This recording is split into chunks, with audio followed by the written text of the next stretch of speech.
ಕಾಮರಾಜರಿಗೆ ಜೈ, ರಾಜೀವ್ ಗಾಂಧಿಗೆ ಜೈ, ರಾಹುಲ್ ಗಾಂಧಿಗೆ ಜೈ. ತಮಿಳುನಾಡು ಸಚಿವ ಸಂಪುಟ ವಿಸ್ತರಣೆ ವೇಳೆ ಒಂದು ಅಚ್ಚರಿಯ ಘಟನೆ ನಡೆದೋಯಿತು. ಕಾಂಗ್ರೆಸ್ನ ಶಾಸಕ ಪ್ರಮಾಣ ವಚನ ಸ್ವೀಕಾರ ವೇಳೆ ಘೋಷಣೆ ಮೊಳಗಿಸಿದ್ದಾರೆ.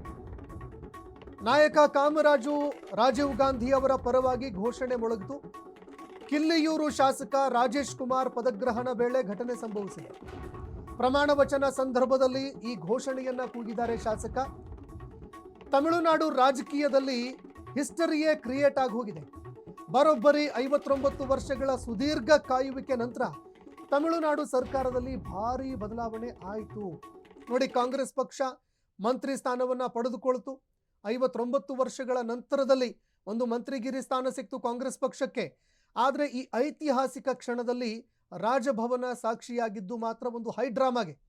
ಕಿಲ್ಲಿಯೂರು ಕ್ಷೇತ್ರದ ಕಾಂಗ್ರೆಸ್ ಶಾಸಕ ರಾಜೇಶ್ ಕುಮಾರ್ ಸಚಿವರಾಗಿ ಪದಗ್ರಹಣ ಮಾಡುವಂತಹ ಸಂದರ್ಭದಲ್ಲಿ ಒಂದು ಅಚ್ಚರಿಯ ಘಟನೆ ನಡೀತು. ಪ್ರಮಾಣ ವಚನ ಸ್ವೀಕಾರ ಮಾಡ್ತಾ ಇದ್ದಂತೆ ರಾಜೇಶ್ ಕುಮಾರ್ ಕಾಂಗ್ರೆಸ್ ನಾಯಕರ ಪರವಾಗಿ ಜೈಕಾರ ಕೂಗೋದಕ್ಕೆ ಆರಂಭ ಮಾಡಿದ್ರು. ಇದೇ ವೇಳೆ ಗವರ್ನರ್ ರಾಜೇಂದ್ರ ಅರ್ಲೇಕರ್ ಅವರು ಇದು ನಿಮ್ಮ ಪದವಿ ಪ್ರಮಾಣದ ಭಾಗವಲ್ಲ ಅಂತ ಎಚ್ಚರಿಸಿದ್ರು. ಈ ಹಿಂದೆಯೂ ಕೂಡ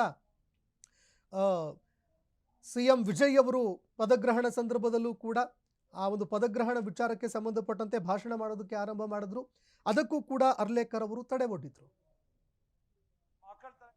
ராகுல் காந்தி என்று ஆண்டோன் மீது ஆணையிட்டு உறுதிமொழிகிறேன்.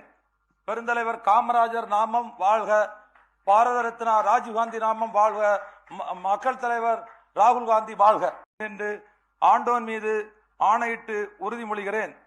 பெருந்தலைவர் காமராஜர் நாமம் வாழ்க, பாரத ரத்னா ராஜீவ் காந்தி நாமம் வாழ்க, மக்கள் தலைவர் ராகுல் காந்தி வாழ்க என்று ஆண்டோன் மீது ஆணையிட்டு உறுதிமொழிகிறேன்.